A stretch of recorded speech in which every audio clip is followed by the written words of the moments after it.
Like I put like clean cat box on the to-do list, so I like clean it every 4 or 5 days. But I haven't cleaned the cat box in months because Loretta's cleaning the cat box. But it's still smack up there at the top of the list, and I can't check it because that would be lying to my to-do list. And I'm morally incapable of lying to my computer about how important I'm doing something. So this crap, so I have to scroll. Oh, hi. Sorry, I guess it's time for Keith Explains again. It's Thursday. We're taping the next episode. Now, unlike last time, when I told you we'd be taping the next episode in September, it's October when we're taping the next episode. And the reason for that is, at the end of August, Loretta and I went on this little vacation, and pretty much unlike the first real day of the vacation, I broke my leg in a horribly painful way that I don't recommend anyone ever do it again. Specifically, we went down to Laguna Beach. Lovely place. We stayed at a lovely hotel, had a fabulous view out the window, the ocean. And we lay in bed the first night, and the ocean waves were whooshing in, very peaceful. And we made the obligatory joke about, like, whenever we told anyone, like, we called the front desk and asked them to turn the ocean down because it was keeping us awake. And everyone thought that was funny. Ha, ha, ha, polite laughter, because no one, of course, actually calls the front desk and asks them to turn the ocean down, because how would you possibly do that?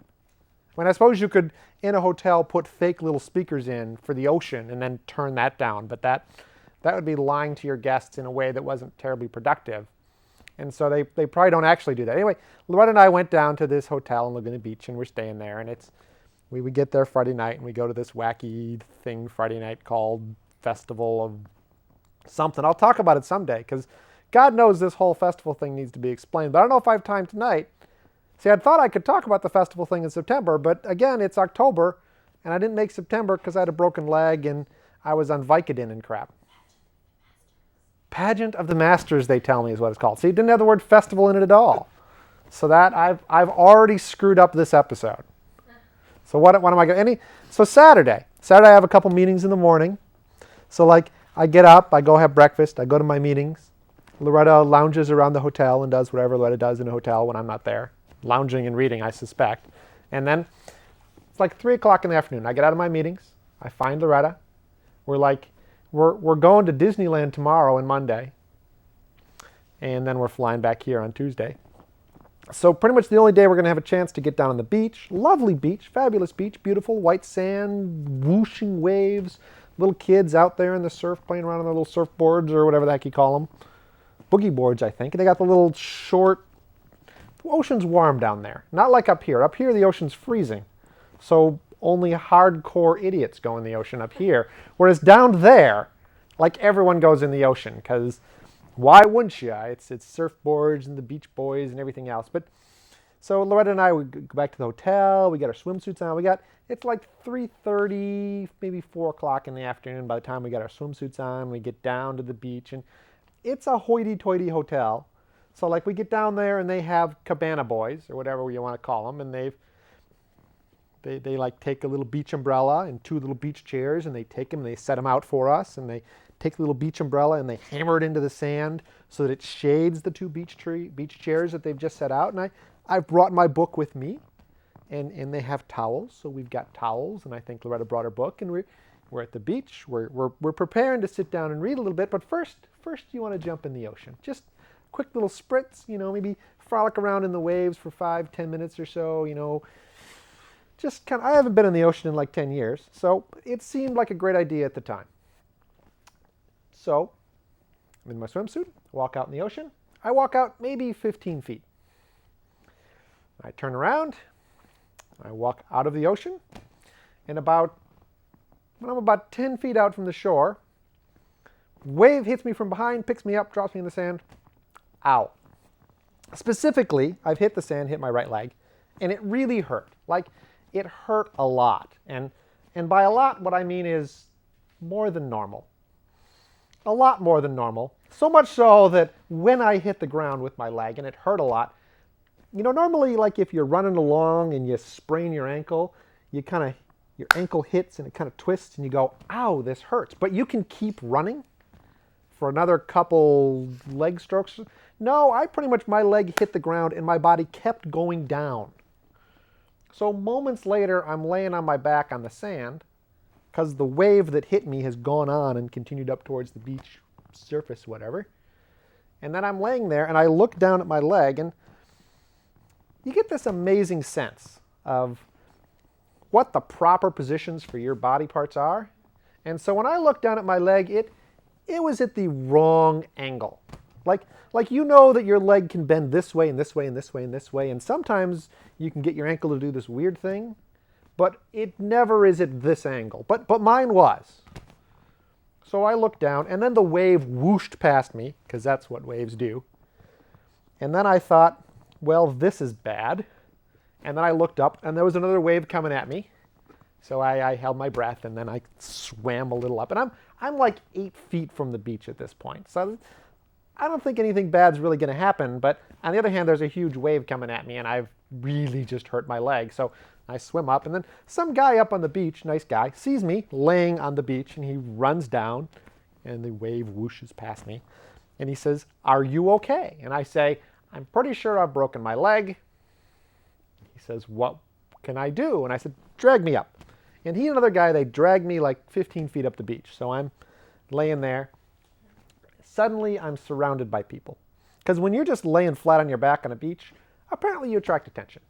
I mean, I know if I were on a beach, laying flat on my back, or someone else were laying flat on their back, I'd be interested. You know, it'd be like a little people watcher thing. We could go, I wonder why that guy's laying flat on his back. And so within 30, 40 seconds, I'm surrounded by people.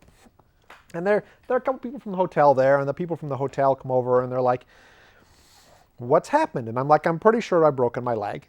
And they're like, "What would you like us to do? Can we get you up?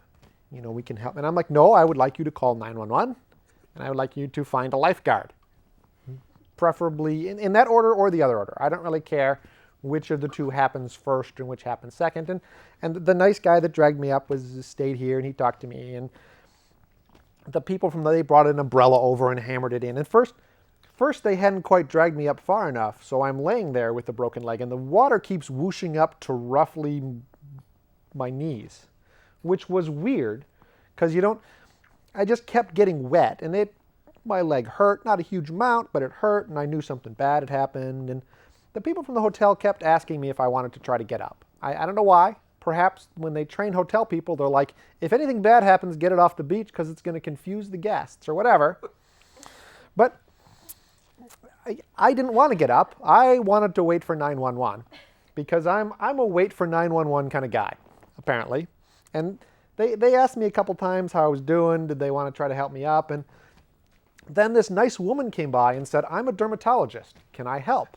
Now, dermatologists are real doctors, I think. I think they go to medical school. But she obviously didn't have a lot of experience with broken legs. But someone from the hotel said, "Well, should we get him up?" And she said, "No, don't move him." And after that, no one talked about moving me anymore, which I thought was great, which was like fabulous, not going to have to worry about that anymore. And then a lifeguard ran down, and he started asking me a bunch of questions that I'm sure they train him about. And they're like, "How is your head?" And I'm like, "My head is fine. I've broken my leg. It's practically the other end of the body." And then he's like, "How is your back?" And again, I'm like, "Closer, but I think my back is fine." And he's like, "Why do you think your leg is broken?" And I'm like, "Well, it was at the wrong angle." And that convinced him, I think, that I had a broken leg. And then time passed. I'm not sure how long, because truthfully, when you're laying on the beach surrounded by people and you got a broken leg and you're not quite sure what's going on, everything kind of happens both very slowly and at the same time very quickly. So people were asking me questions, and Loretta had come over, and she was trying to find out, she was being supportive and everything else. And eventually, probably 5 minutes later, the paramedics got there, and the lifeguard had come by, and the paramedics were like, "Okay, how's your head?" And I'm like, "Other end." And then, "How's your neck?" And I'm like, "My neck is fine. It's my leg that's broken." And they're like, "Are you hurt anywhere else?" I'm like, "I think only the leg." "How's your back?" Leg broken, back, I'm laying on it, so I don't know, but let's not roll me over to look or anything." And they're like, "No, we're not going to roll you over. We just don't want to move you if you've got a broken back." And I'm like, "Well, that's fabulous. I'm glad you're thinking about that, but I think it's mostly the leg. And then they asked me, they didn't ask me who the president was. And I would have loved it if they had, because I would have said, well, it should be Al Gore. But I didn't get a chance to say that. It's probably the only time I'm ever going to have that chance.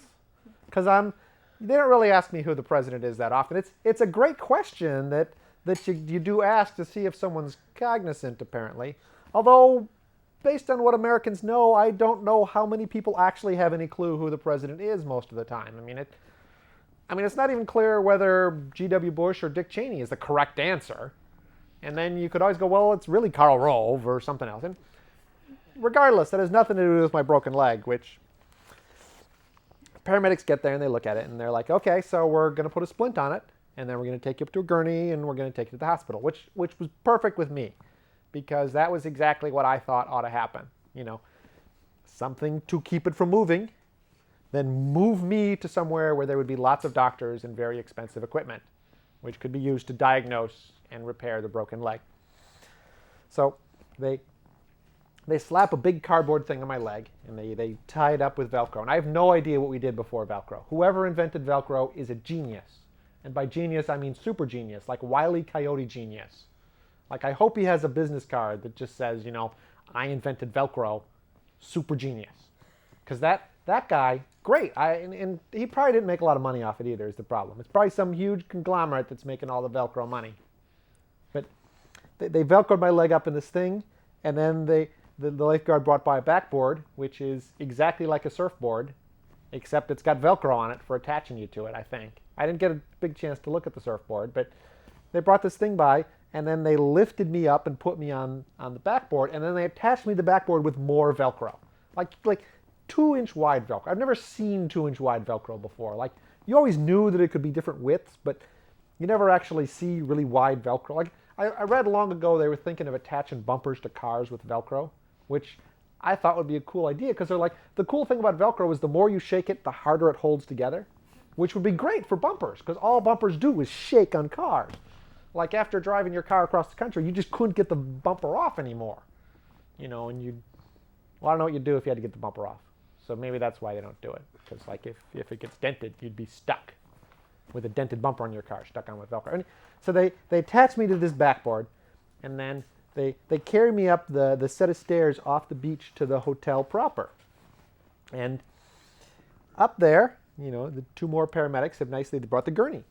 And they put me on the gurney on the backboard, and then they go, but the gurney doesn't fit in the elevator.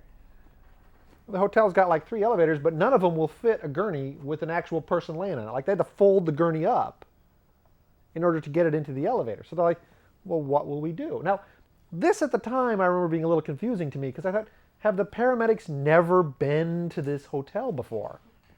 I mean, it's a big hotel. It's been there for like 40 years. Like, Richard Nixon used to stay at this hotel after he wasn't President Nixon, because it's just down the road from the Nixon Library, and it's very expensive and hoity-toity. So I'm sure that, like a lot of those pictures of him walking the beach, he might have walked past where I broke my leg.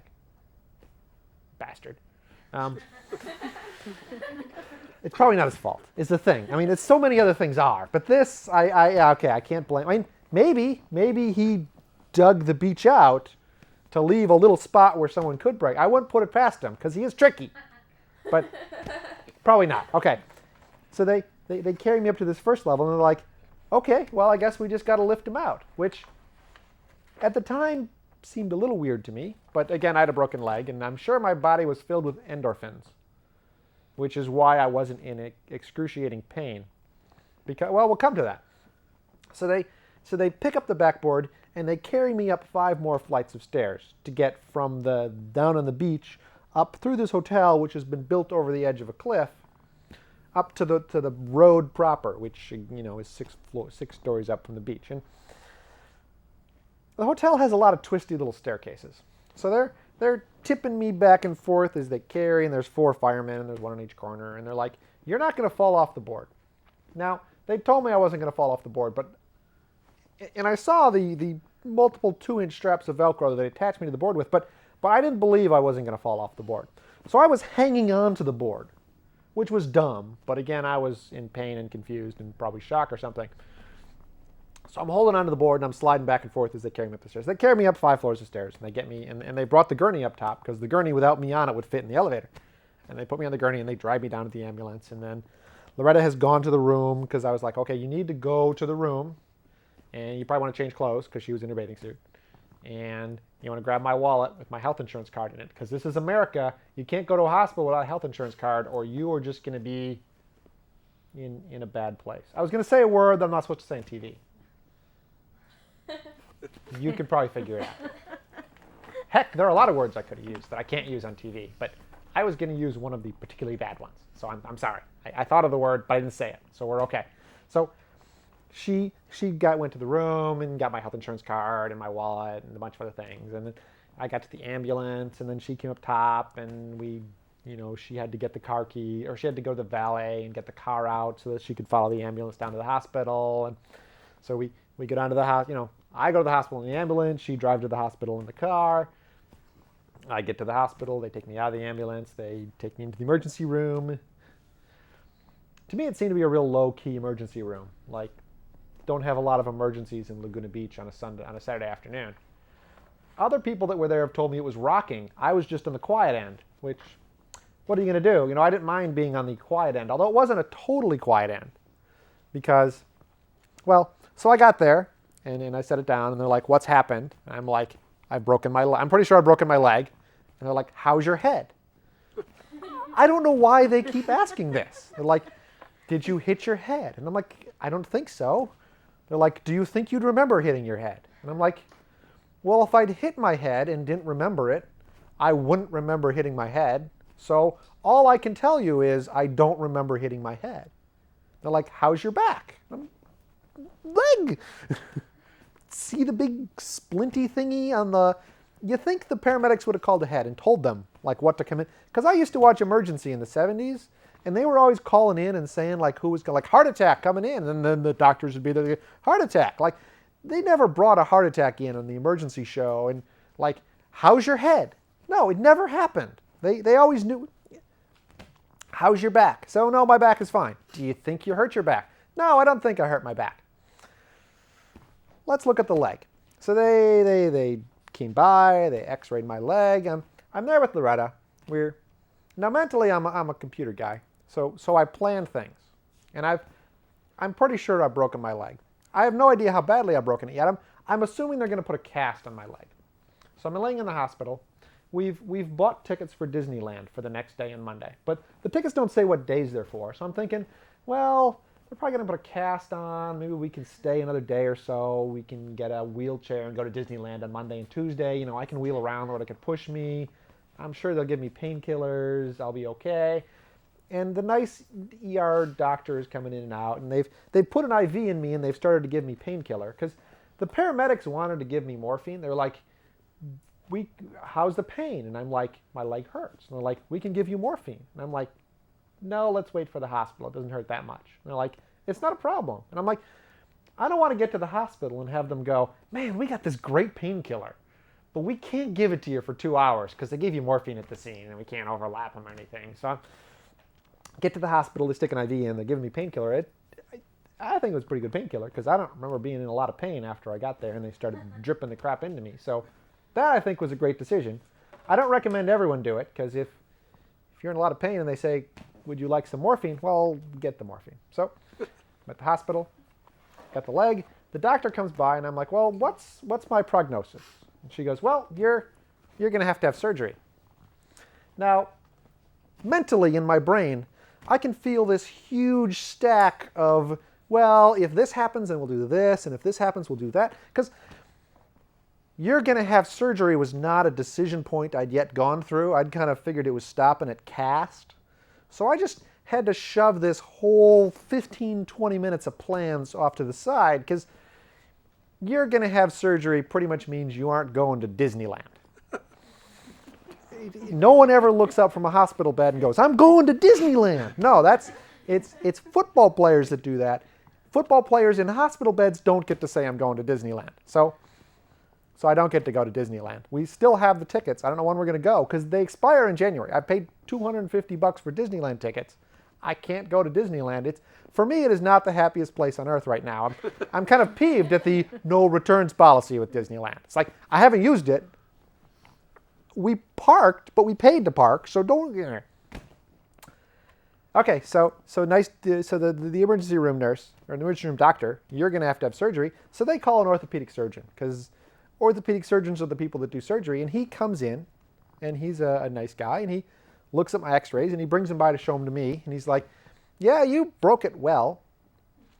You broke the tibia, that's the tiny bone, and you broke the fibia in about 8 pieces. Now I hadn't seen the x-ray before, but 8 pieces, I guess, is a lot of pieces to break a big bone into, because, well, Lord knows it's hurt ever since, and that's the way it goes when you break bones. But so it's like, well, you could, if you know of any orthopedic surgeons, you could have it operated on. You could probably go up to, South Bay to Stanford, and you can get a surgeon there, or you could have it done down here. And I'm like, well, I'd rather get it fixed. Are you the kind of doctor that can fix it? And he's like, yeah, if you want to have it fixed here, I'm your man. And when he said that, I was filled with confidence. Like just like a huge weight had been lifted. Just like, I'm your man. And I'm like, great, okay, when do we do it? He's like, we'll do it tomorrow morning. So I check into the hospital. Loretta comes up to the room with me. Loretta's kind of frazzled. I'm kind of frazzled. I turn on the TV. I'm in a double room, but there's no one in the other bed. So I got the TV to myself. I'm watching TV. Loretta's there. I make Loretta go to dinner with some friends of ours because she's kind of freaked out about things, and they'd be better at unfreaking her out than staying with me in the hospital. And I still had my shorts on. So later that night, the nurse, helped me get the shorts past this huge splint that I still had on. And they were filled with like 9 pounds of sand, because they dragged me up the beach and it never went away. And so I woke up the next morning. I had surgery. I mean, weirdly, they took me down to surgery. And normally, when you have surgery, like the anesthesiologist likes to play with your brain. So he's like, I want you to count from 100 back to 1. And like when he's giving you the drugs to put you under. And then like they laugh because you never make it to 90. But like he didn't even do that. Like I'm just there and he's puttering around and he's injecting things into things. And poof, I'm in recovery. Like I have no idea when he actually gave me anything to put me under or what. He could have hypnotized me for all I know.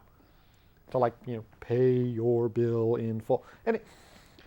So I have surgery. Specifically, they have driven a titanium rod down the center of my fibula from my knee to my ankle, and then screwed it in at the top and bottom to hold the bone under pressure. And I can't put any weight on my leg for like 13 weeks. And I got to walk around on crutches. I got a wheelchair. It's really a pain. But over here, I'll show you the scar. You'll love this. See, everyone that asks is like, "What, do you have a cast on?" No. See, I got a scar. See, they cut me open there and drove something. And I got a little cut where they drove the screws. And I got a little cut down here. That's where the other set of screws is. And I have x-rays, so I'll flash up the pictures of the x-rays of my fibula broken into like 8 pieces and my tibia broken in half. And now I have pictures of it with the big metal thing in there. So I'm going to beep going through airports from now on. So I'm in the hospital down there for like 4 or 5 days. Now I broke it August 27th. Now if you think back what was happening at the end of August. August 27th, all I could see on CNN, when I'm laying in bed, kind of doped up after surgery, with the painkiller, with the Demerol going in, I think, in my one arm, and came out of surgery on Sunday. All CNN could talk about all day Sunday was this Hurricane Katrina that was coming. And I watch a lot of CNN because I'm a news junkie, and I kept thinking, man, they're overplaying this hurricane. Like, they keep saying this hurricane is the be-all and end-all of everything. Horrible things are going to happen, end of the world, cats and dogs living together, everything else. But this is just a typical CNN thing. Like nothing, they're just totally overhyping it. So Sunday night, I kind of went to bed. I kept, you wake up and you watch some news and you get some more painkiller and then you fall back asleep and stuff. Monday, I woke up and the hurricane actually hit. And I started watching the pictures after the hurricane hit. And I was like, man, this hurricane is like 1,000 times worse than anything CNN ever talked about. It's horrible. Like, they've just destroyed New Orleans. Like, huge parts of Georgia are gone. Okay? I'm a doped up guy sitting in a hospital room in Laguna Beach, California, and I'm watching Amazing Devastation. And I'm like, they got to get some people in there to help things. Apparently our federal government is incapable of the simple logical leap that a doped up, leg operated on guy in Laguna Beach is capable of seeing by just watching CNN. I mean, on like Tuesday or Wednesday, I was in my hospital room and I was tired of watching CNN because it was making me want to cry because such bad things were happening. So I tried to read some of the book, which I had brought down to the beach with me, because I'd read most of the book. It was Gladwell's The Tipping Point. A pretty good book, because I have finished it now. But, you know, I picked the book up, turned the TV off, and I tried to continue reading from where I'd left off. And I opened the book, and I read the paragraph at the top of the page, and I had no idea what I just read. So I read the paragraph again, and still I had precious little idea what I had just read. So I read the paragraph 5 times before I concluded my brain is not working well enough for me to read books at this point. So I put the book back down, turned the TV back on, okay? If in this state I am capable of realizing that we need to get some help to the people in New Orleans and Georgia, then all I can say is Brownie is an idiot. Because I'm sure Brownie makes enough to have cable. I mean, if you're poor and you don't have cable, so you don't have CNN, maybe you didn't know that a hurricane was coming.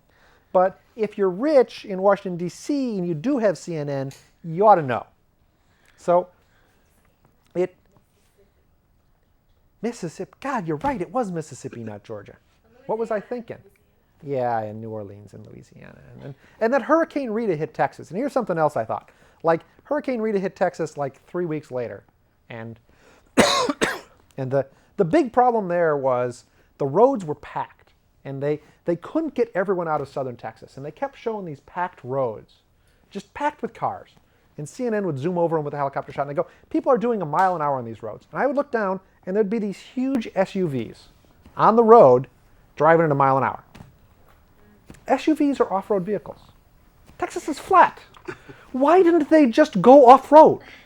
I mean, why would you buy an SUV if you had to stay on the road? You know, just buy a sadly, that's all the time we have for today. I mean, it's been lovely. I got through the first page, and I didn't even get to talk about how horrible the ocean was. I'll see you next month. Maybe I'll talk about this pageant of whatever the heck it is. Good night, everybody. Anyway, for this to-do list thing,